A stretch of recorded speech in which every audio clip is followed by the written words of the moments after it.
Again, I think it's about listening and being open, making sure, we always say be kind, but it's also, making sure that you are not taking more than you're giving.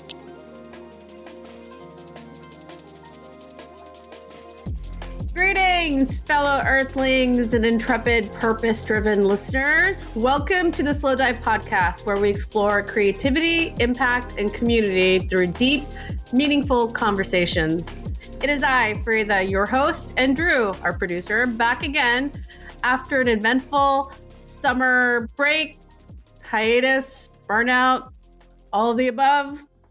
Well, we are back and we are caffeinated, and I hope all of you guys are doing fabulous. Today, we are joined by Sasheen Artis, a 3-time Emmy award-winning producer and the founder and CEO of Plenty of Pie, a talent incubator and production accelerator that helps emerging and mid-career creatives bring their film, TV, and documentary projects into the marketplace. With over 25 years producing film, television, and live events, including a Prince concert, 2 national book tours, and projects with the President Barack Obama, Secretary Hillary Rodham Clinton, Robert Duvall, and Jonathan Demme, to name a few, Sasheen brings a wealth of experience and vision to our conversation. In 2024, she received an LA Area Emmy Award for Bonnie Boswell Presents Saving Moms. She's also led the Producer Guild of America's Power of Diversity Master Workshop, worked internationally with the Royal Film Commission in Jordan, and started her career at Paramount Home Entertainment on campaigns for Titanic, Mission Impossible, and Star Trek: The Next Generation. Sasheen is a proud member of the Television Academy, the Producers Guild of America, Sigma Gamma Rho Sorority Incorporated, and the PBS SoCal Community Advisory Board. We are so excited to dive into Sasheen's journey and insights on building pathways for impactful storytelling. So please, let's welcome Sasheen. Hello, Sasheen. How are you? I am excellent. Thank you so much for having me, Farida. No, thank you for joining us. We have so much to cover, and well, we always start with our icebreakers right away. So let's start with that. What was the last family tradition you practiced, Sasheen?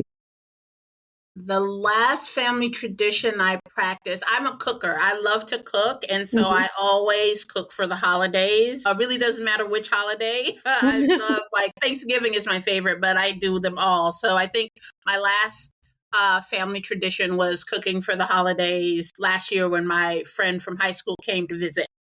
Oh, wow. Can I ask you what you made? Oh my goodness. I believe, my menu was a roast turkey stuffing with cranberries, apples, and sausage, macaroni and cheese. It was a lot. String beans. Yeah, that's right. I mean, Thanksgiving is right around the corner. Yeah, and I haven't had dinner yet, but that sounded really yummy.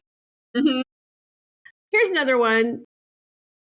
If you were not in the entertainment industry, what industry would you be in, Sasheen? Honestly, I have absolutely no idea.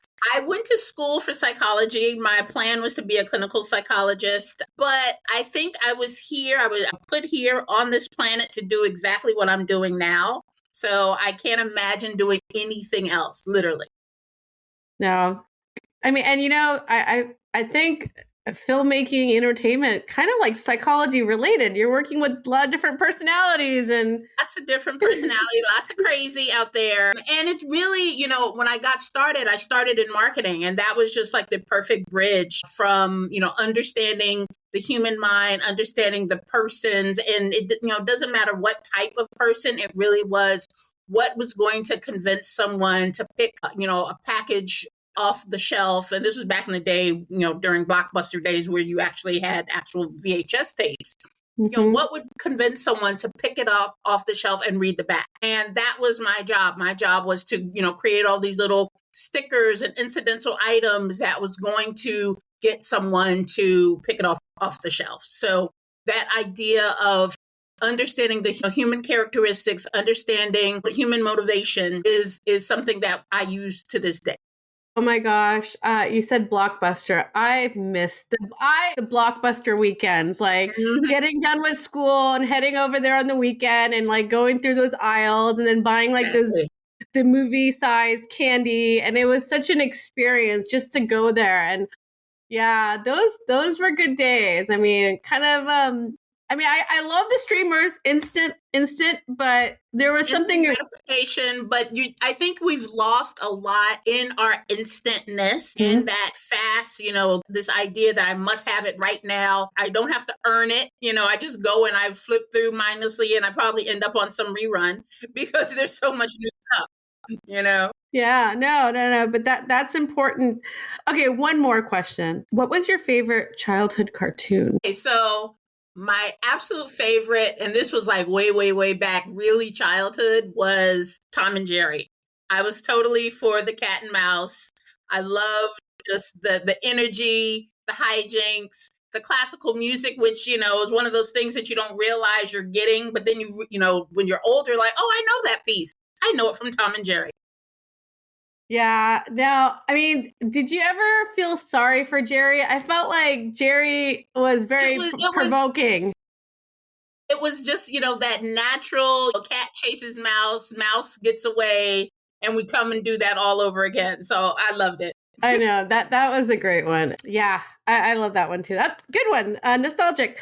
All right. Well, we will now we'll go to our first segment. I mean, you're a 3-time Emmy winner, Sasheen. So we must ask about your origin story, your creative journey. So, Sasheen, you've had such a dynamic career from marketing at Paramount to producing. What drew you into storytelling and production? Again, I was originally planning, in terms of my career to be a clinical psychologist. Mm-hmm. And, I, taking the GREs, I was getting ready to apply to all these grad schools. And this was back in the day where you had electric typewriters, and I had my little electric typewriter with my stack of applications. And I clearly heard God say, that is not what I had planned for you. Mm. And I'm like, oh, okay. Whatever you want me to do, Lord, I will do. And so I basically came down to LA with, a rental carload full of stuff, about $3,000 in the bank and a lot of dreams. I was like, okay, Lord, whatever you want me to do. And I got down here. I didn't know anyone. I didn't have family down here. And I just said, okay, I'm here. I've moved into this little apartment in Van Nuys.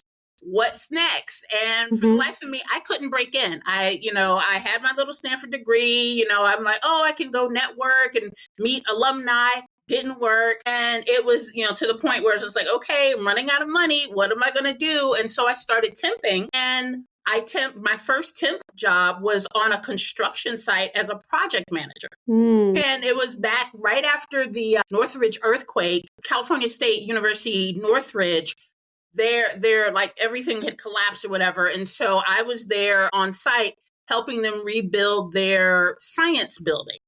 And that was my summer of 95. Wow. I got, and it was like, okay, what's next? I did that and ended up, and this was, again, back in the day, didn't have a car, was on the bus, and to, talk to a woman, a Black woman who was in the industry. She was an assistant, and she was like, oh, come to my church. And I was like, oh, the next Sunday I came, I showed up. Yeah. And I'm Episcopalian by trade, if you will. And her church was, a community church with, kumbaya, guitar, etc. And I was like, okay, but she saw that I showed up, and she said, you know what, you should check out the temp agency I'm with. And she referred me, went there, then they're still in existence, Executive Temps, they're in Burbank. Oh, wow. The owner, he gave me a shot. I was literally out of college. It was like I had just turned 21. And he was like, okay, I'm going to give this woman a shot. And so he placed me at Paramount Pictures, and I was in the accounting department at Creative Services. And I spent that entire summer like stamping purchase orders. That was my job. That's all I did for like 3 months.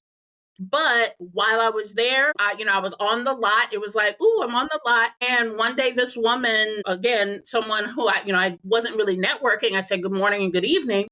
She came by my desk. She's like, Sasheen, I'm leaving the company. Do you want my job? Sure. I don't know what you do. I don't know what you do, but I want your job. And so she introduced me to her boss, and her boss was the vice president of creative services in home video. And so I became the executive assistant. And I did that for 4 years. And, it was great. I was, working on all these these major theatrical titles, also their catalog titles, which, they had, Star Trek and Peanuts and Rugrats and all these, Nickelodeon things. And so I got to understand marketing. And that was really key to have that foundational experience, because then I was there for 4 years and then I pivoted into TV production. And I was still in the Viacom family. And that's when I discovered the world of production. And I was mind blown. We went up to Vancouver and shot a pilot of a show that was on the air for a while on Lifetime called The Division. And we were shooting in January, and our show was supposed to be set in San Francisco. And if you know anything about San Francisco, there is no snow ever in San Francisco, but there's a whole lot in Vancouver in January. And the guys, we had this walk and talk, and the guys melted the snow off the ground to have the actors do a walk and talk. And I was mind blown. I was like, oh, you don't have to go to another location. You don't even have to shoot in San Francisco. You just have to melt the snow. And that idea of this world of make-believe, this world where you create whatever it is you've written on the page, was just fascinating to me. And so that's where I was like, okay, I'm a producer. I want to do this. This is where I love. I love that. I love that. So at that time at Paramount, when you were in Vancouver staging San Francisco lookalikes, were you a producer at that time, or a production manager or coordinator? No, I was an assistant. I was assistant to the showrunner. And this was a TV show, and I was basically at her hip for from 5 a.m. to 3 after midnight. And it was insane because I literally couldn't do anything else. But that kind of gave me a crash course in production. And because this was, again, back in the day where we had 22 episodes and we were literally going gangbusters nonstop from, we were a mid-season replacement. So we would, start writing in June and be able to start shooting in January. It would air in January. So we would start shooting in September, and it was nonstop until May. And so it gave me this understanding of you can produce something in 8 days.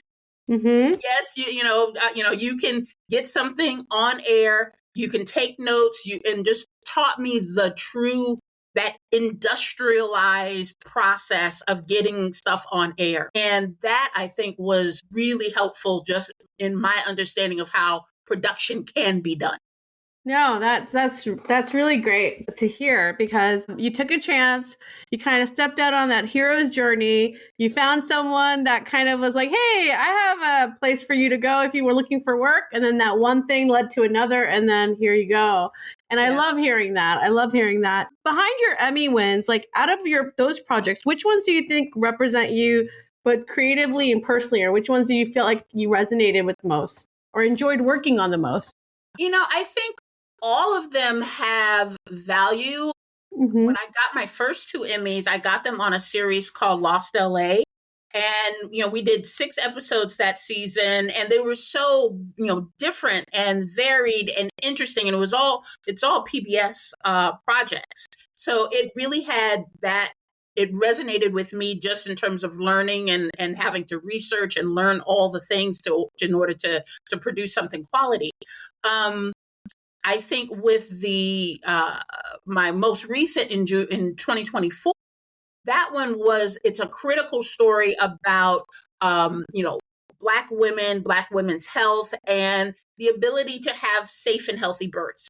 Now, I don't have children, but it is a travesty in this country that we as women cannot have safe and healthy births. And so I think each of the projects that I've worked on are really important to me because it's about impact. It's always about entertainment, but it's always also about impact and education. And that project is Birthing Justice. It's a documentary. No. That project was Saving Moms. Saving Moms. Okay. Bonnie Boswell presents Saving Moms. Saving Moms. Where can we watch that? Is that available? I believe it's still on pbs.org. Okay. And it's part of the PBS SoCal digital space, so you can always go to that. Yeah, no, we will definitely link all your amazing projects that we can on our episode guide because, yes, that is maternal health, and Black maternal health is definitely an impactful issue that you're raising with film. And so, yes, I would love to watch that because I also am a kind of in that space with a film right now, and I'm like, this is great. So, as you've worked through film and television, Sasheen, like how did you navigate like where to go from live events or to TV? Like what was that kind of like as a producer? How do you pick your projects or how did that work out for you? Obviously it worked out really well. You're doing really great. But in that time when you were first like starting off as an emerging producer. Let's go back. So when I finished working on The Division, I pivoted to live events. One of my really good friends and sorority sisters, she asked me to come help out on a youth event. It was this huge conference in DC. And so I was like, okay, I can definitely help you with that. And so I did that youth event. And the thing that was interesting about that is that it was live. It was live TV. So it was not just you have all this audience. You also have TV cameras and you cannot have dead air. So it was a really interesting experience for me because I had never had the live television aspect as opposed to filming something for 8 days and cutting it together, etc. So that was really, really unique for me. And I think from there, I went into live production, probably just trying to capture that adrenaline rush because it is so amazing to, you only have one shot. You don't get another take. It has to be perfect when the curtains come up.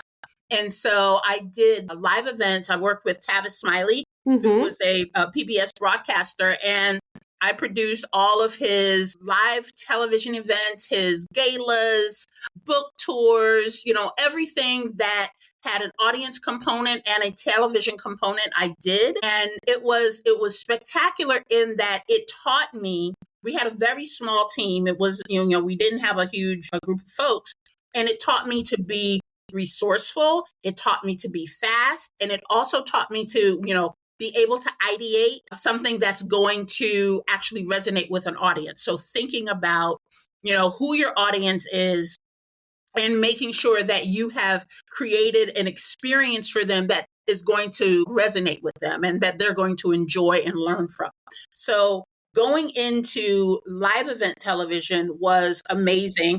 And then I pivoted into documentary.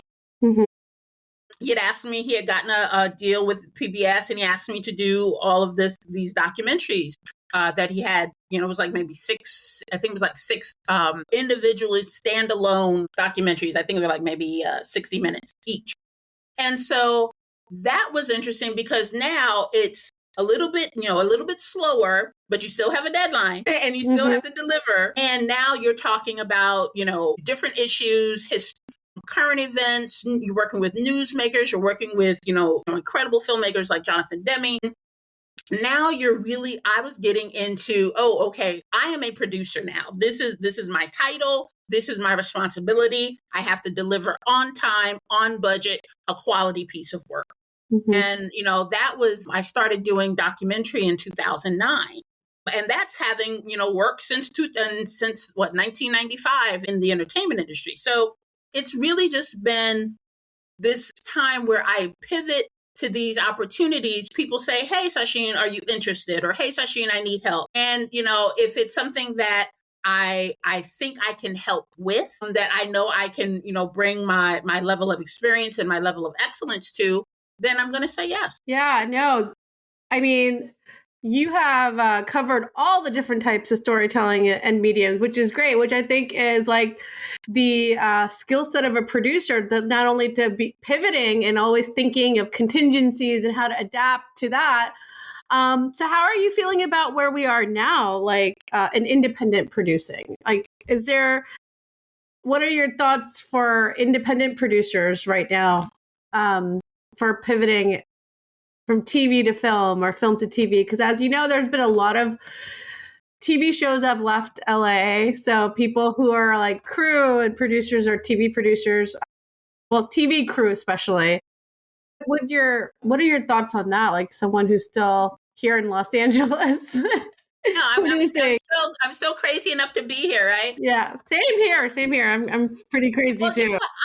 I love Los Angeles. I'm originally from New York, and I can't. And although I like having grown up in New York, I am perfectly happy living here in LA. Yeah.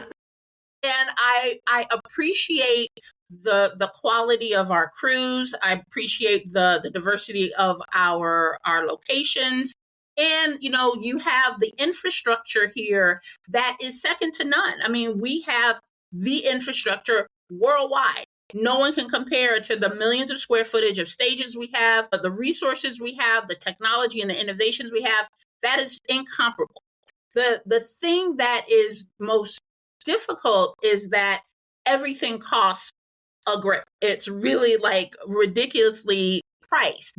People are finding, hey, I could go to Latvia and make my project for 1/10 of the cost, and no one's the wiser because we all operate in this world of make-believe. But there has to be something said for sticking to the value and the resource that we have created, that we have, we've perpetuated across this world. We have actually, we've gone to all these different countries and helped train and provided resources, et cetera, for their industries. But it's one of those things. As a producer, I prefer to be at home. And for folks that they're looking at their bank accounts. I mean, I'm looking at mine like, okay, Lord, what we doing here? But at a certain point, you have to say, no. We are going to dig in, and we're going to find the opportunities, make the opportunities, create the opportunities to make sure that we can continue to do business in our city. That is important. And it's something that everyone, whether they are A-list actors, A-list producers, A-list directors, they have the power to say, no, we are staying here in Los Angeles. And they have to be able to exercise that power. I love that. And I second that. I feel very much that the pipeline and the blueprints have already been created here in Southern California and greater Los Angeles and LA, quote, Hollywood.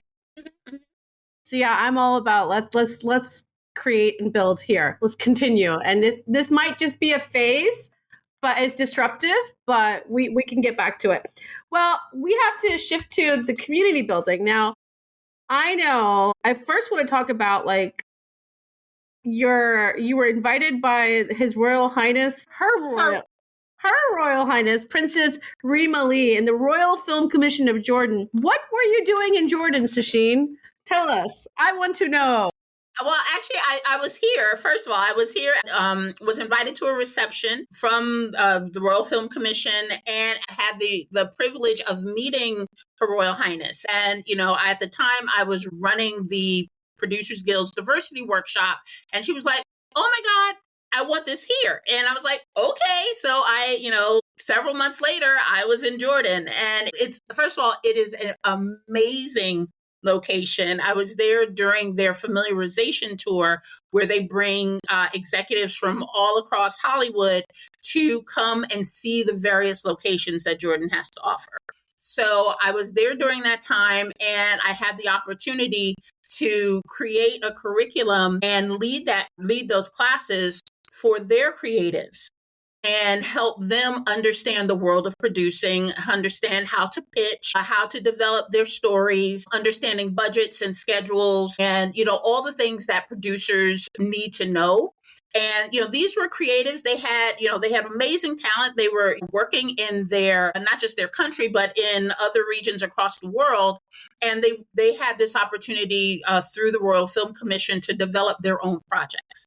And so It was an amazing experience. I want to go back.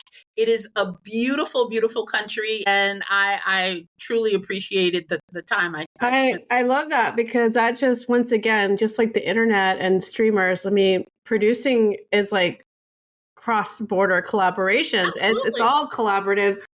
And I love that. What were some of your, are there any pivotal moments or any highlights from your time in Jordan that you can that you working with the I mean, students or mentees or of the well, lab? I think, just first of all, just being in a new culture is important. And I Mhm. think it's important for everyone, even if you're not even in the industry, to go elsewhere. And it doesn't matter where. You could just go elsewhere outside of our borders and see that everyone is doing basically the exact same thing we're doing here. They're going to work, they're going to the store, they're feeding their families, they're living their lives, and we are all the same. So I Yeah. think that's incredibly important for folks. And then with, the culture, and, there's a whole host of different types of people in Jordan. Mhm. Jordan has the unique experience of being in the middle of a lot of conflict, but they're Yeah. like one of the only peaceful countries there. And they're also one of the most under-resourced countries there. So they were really intentional about building their entertainment industry. So now they are like the world-class Middle Eastern country that can bring in Dune, bring in Indiana Jones and the Last Crusade, bring in all of these different major like Star Wars pictures to their country for filming because they have the resources, they have the crew depth, and they have these amazing locations. And now they have a new studio that is going to help them really build their infrastructure and build their industry. I love that you were there to launch this and to be on the ground and bringing those two entertainment communities together, American and Jordanian. I love that. Which brings me back to the amazing things that you're doing with your accelerator, Plenty of Pie. Mm-hmm. You've created a space for emerging and mid-career creatives through your mentorship. What inspired you to build Plenty of Pie? Like, what was the inspiration and the motivation? And tell us a little bit more about it. Sure. So Plenty of Pie was really during the pandemic. It was, 2020. I was still running the PGA's diversity workshop, and we had to figure out whether or not we were going to end it because of the pandemic or whether we're going to go online. And so I was like, okay, if I can build community online, I will, do this year of the workshop online. It was successful. We were able to get a lot of great guests, lots of amazing speakers, and a lot of our folks benefited from that year, even though it was online. And so once the world opened and it's like, okay, what am I going to do with the rest of my life? It's like, okay, what are we doing? I was like, okay, I know I have the experience and to provide this service. And when the PGA decided to pivot away from their long form programming, I was like, you know what? I can do this. I can create the infrastructure. I can craft the curriculum. I can bring in the guests, and I can do it online. And that obviously it's less costly, but there's it's just me. It's no longer me and an organization. It's just me. And I'm like, I know I can do this. And so I launched Plenty of Pie in 2022 and started, creating and researching curriculum, researched the California standards, the federal standards about what does a producer need to know by law, like what's out there, understanding what those needs are. Okay, now that I've, crafted a curriculum, the things that we have to understand is that our industry is very fluid. So it's not something that can be static. It has to always be evolving. So that's why I consider it very bespoke, because yes, there's some things that you have to know as a producer. You need to know how to pitch. You need to know budget. You need to know schedule. You need to know distribution. But then there's so many other things like the emerging technology space, the green economy. How are you incorporating green practices into your production? all of that stuff has to be able to be evolving and continuously created. So I developed the curriculum, and then I launched in 2024 with my first class. And we had a class of 8 fellows, all from across the country, again, all virtual.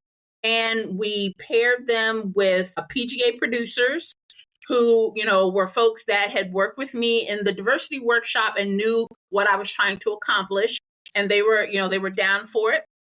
I was like, okay, let's make this happen. It's a 12-week program. We meet twice weekly and in the evening so people could still work. And we also have the mentorship so that they, we make sure that they have homework and they take a midterm pitch as well as a final pitch. And by the time they're finished with their program, they come out with a full production plan, meaning they have their budget, they have their schedule, they already applied with a script, and it could be, it's feature, television, and docuseries. And with docuseries or documentary, we allow a treatment. Mm-hmm. And they come out with knowing, they have their cast list, their director's list, all the components that they need in order to start, getting their project up into the marketplace. And so we did that 2024.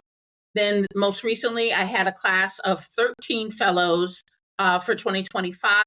They actually wrapped about almost, I guess, maybe a month and a half ago.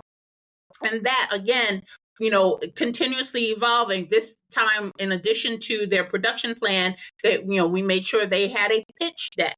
Mm-hmm. Because that's something that's a very visual representation that folks can easily send. You don't have to send a script. You can send a pitch deck and people can review your work that way. And now all of their projects are being reviewed by a major distribution entity for, actual production. And so, I know that this is going to continue to grow, and hopefully at some point it'll be, grow with staff and with funding and all the things. But, right now it's, I'm moving forward and people are doing the thing. It sounds like a very beautiful, fruitful ecosystem you've created. Yes. And it's very much, I feel, community centered because really, at the beginning of our interview, our recording, you were saying like, you came into town, you didn't know anybody. So here you are creating pathways for talent so I think that's a beautiful thing. Definitely. I mean, I follow Plenty of Pie on LinkedIn, and I follow a lot of your fellows as well. And a lot of the ones that I follow as of now, incredibly talented people. And so I just love how you're paying it forward. And I envision it growing. How has it been received by your peers in the PGA and the film community? Oh, the thing that I realized is that I could not do this without the support of my PGA folks, my Television Academy folks. They have been incredibly supportive. They put me in contact with speakers. This past summer, I had Nate Moore, who was the executive producer of Black Panther and producer of Captain America and Winter Soldier and all these amazing things. We had, folks from United Talent Agency and Heroes and Villains Entertainment. And all of that is based upon the relationships that I have through the PGA and the Television Academy. And, my program is free, and I want to keep it free because, yes, there are, yes, you can, pay and get your degree at USC or UCLA or LMU or et cetera. You can go to any film school. That's not what we're trying to do. What we're trying to do is tell you the things that these film schools won't tell you. We're trying to give you practical information, and we're also connecting you to real human beings that are in the industry, that are open to talking, that are open to helping.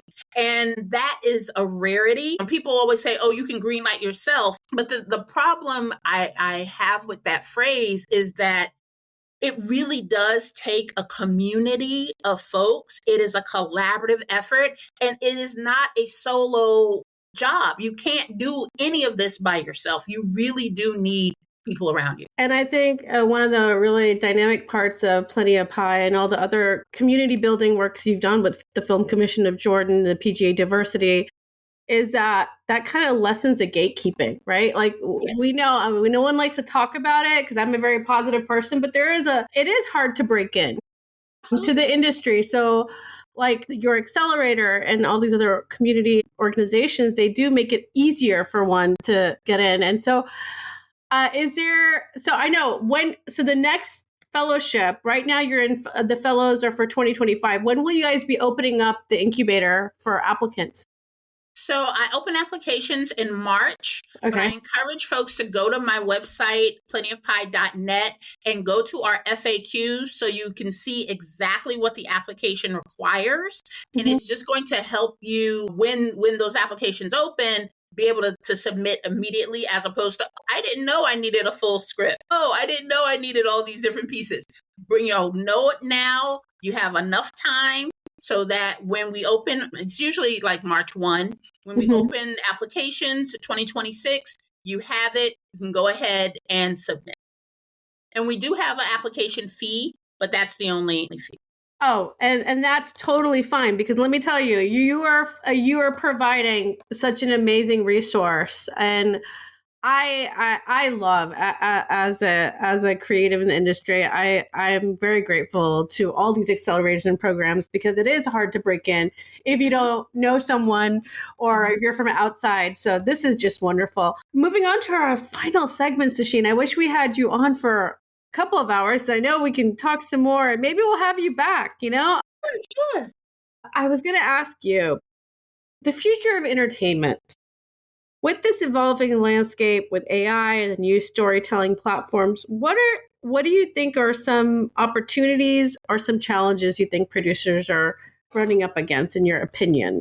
I think particularly, the AI landscape, there's a lot of hype and not necessarily a lot of, products being delivered that are useful. And I hope that producers will take the opportunity to see what is out there and see how it can be beneficial to them, because we have a tendency to kind of try and figure this, a great way to say this. We have the tendency to not want to change and then get left behind, as opposed to testing it out, trying it out, see if it works. If it doesn't, move on. If it does, take it and put it in your toolbox. And that's okay. I think that, the biggest challenge right now is with this idea of financing and getting your projects funded. And there is no direct path to that. People, they're cobbling together their short film budgets on crowdfunding and grants, etc. And, the folks that are already in the system are getting greenlit to get their projects done.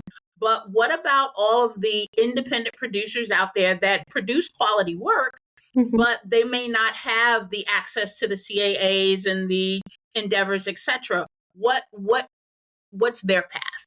And I think hopefully, maybe it's an AI tool, I don't know, but maybe there will be an opportunity for a film fund to be created, particularly hopefully in California, because that will also help bring jobs to our industry. See, whenever there's a challenge, I always see challenges as opportunities, because someone has to create something. There's nothing on this planet that wasn't created with someone saying, you know what, I'm going to do that. And there's always someone behind anything that we see. So it's like, I know that, yes, this has been a very tough road. I mean, people have lost homes, they've lost their livelihoods, and it's insane. But I'm a believer, through and through. And I have faith that if you keep walking towards the thing that God has put you on this planet to do, you will achieve it. You just have to keep walking towards it. You keep going. Absolutely. I share that. I share that with you too. I walk in faith every day, and I'm persistent, and I'm like, you know what? We'll try it and we'll see what happens. If not, I'll be shown something else, and we'll go from there and adapting to that. And I feel like, yes, those are some really empowering, encouraging words, Sasheen. I think you put out a really great call for product designers. Maybe instead of AI, maybe we can figure out a product or a fund that maybe helps the $1 to $4 million film projects, right? Yes, that is the goal. That's right now. I think if we can do a public-private partnership with philanthropy, with brands, with folks that want to see arts communities stay and grow and be robust and be diverse, then we need a fund that is going to provide that. And combined with the tax credit and a fund, that's literally hundreds of thousands of jobs that can be created over the next 10 years. And what you said earlier, like we have everything. We got the mountains, we got the desert, we got the ocean, we got Central California. There's millions of square footage of stages that we have the resources, we have the technology, you have, amazing companies that have been here for almost 100 years doing amazing work.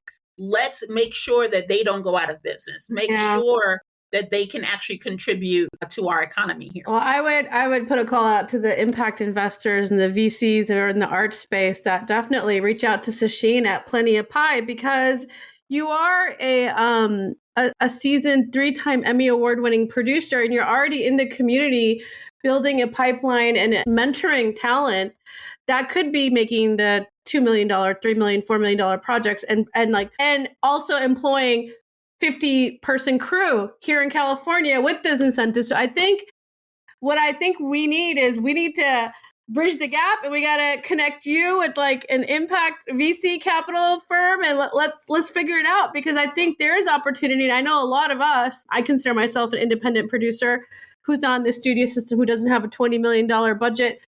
We would be so grateful to support that. So yeah, maybe that's something we should put out there in the universe. Yes. From your mouth to God's ears. All of us, right? That's how I feel, because that's the thing. Like, no one wants to leave. We all love it here. We love it here. We got everything here.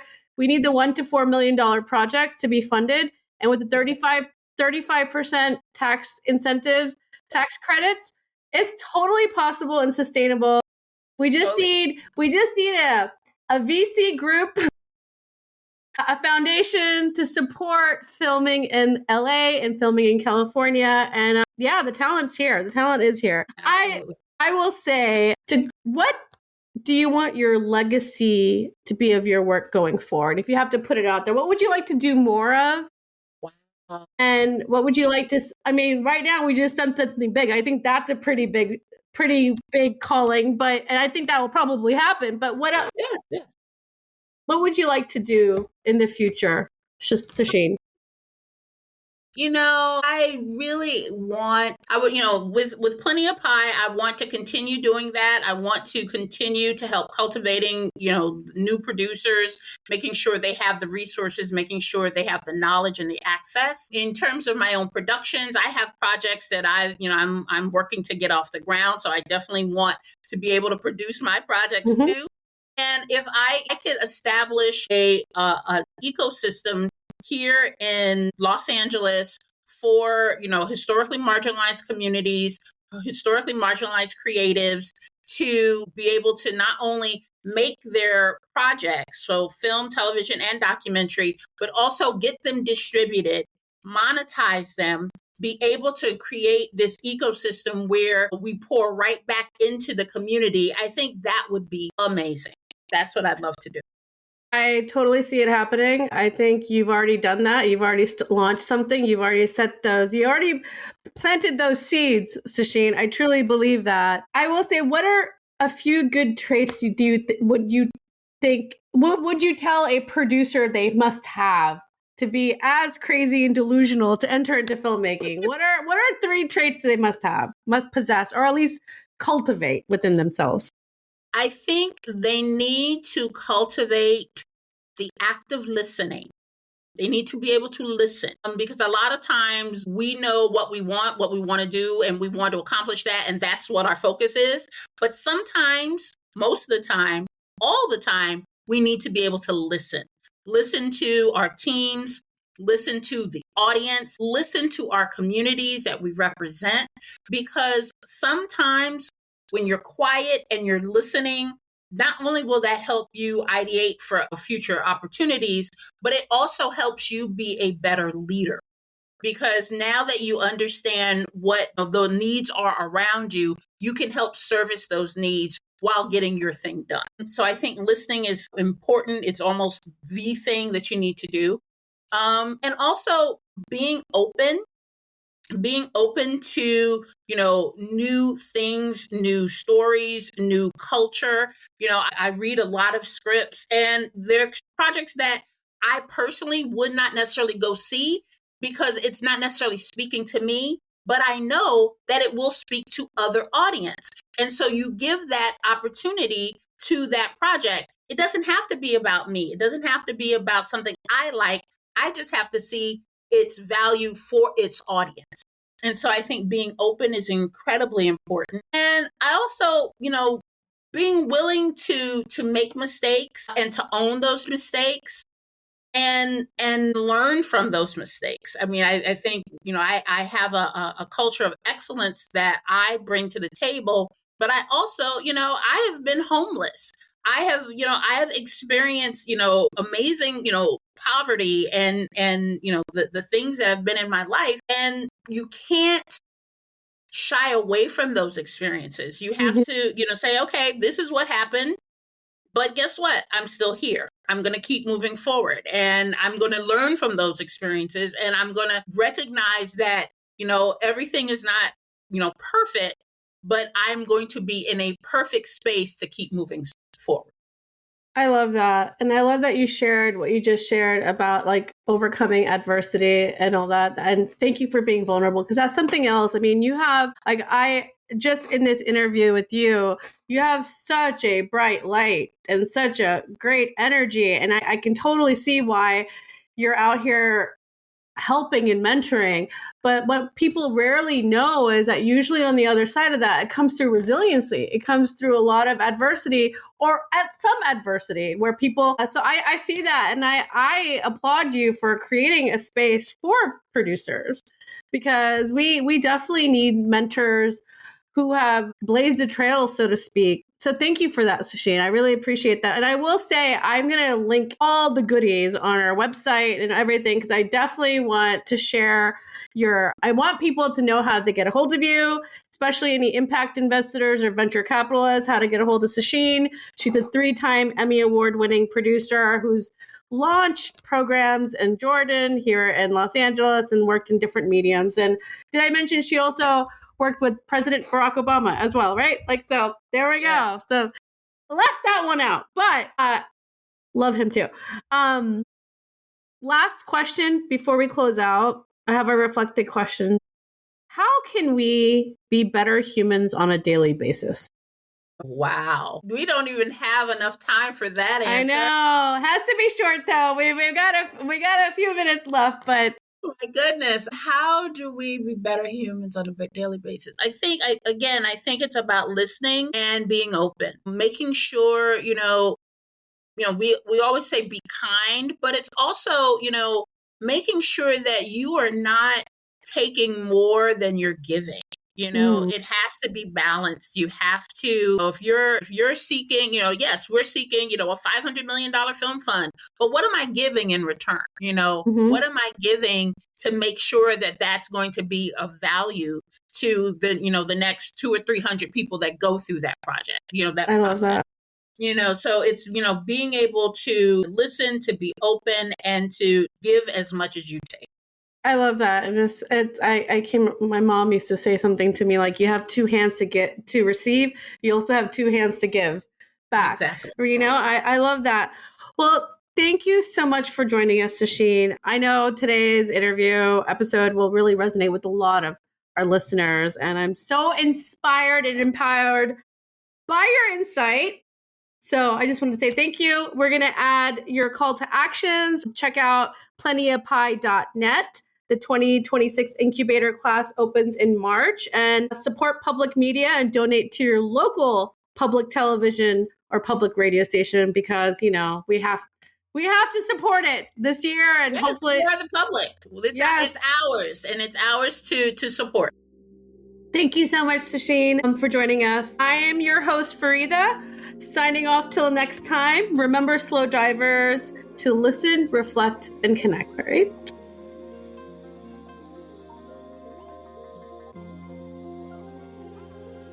Thanks for listening to The Slow Dive. Please be sure to subscribe and give us a positive review wherever you get your podcasts. The Slow Dive is hosted by Farida Rafiq and edited by Drew Franzblau. Our theme music is Dive by Zero.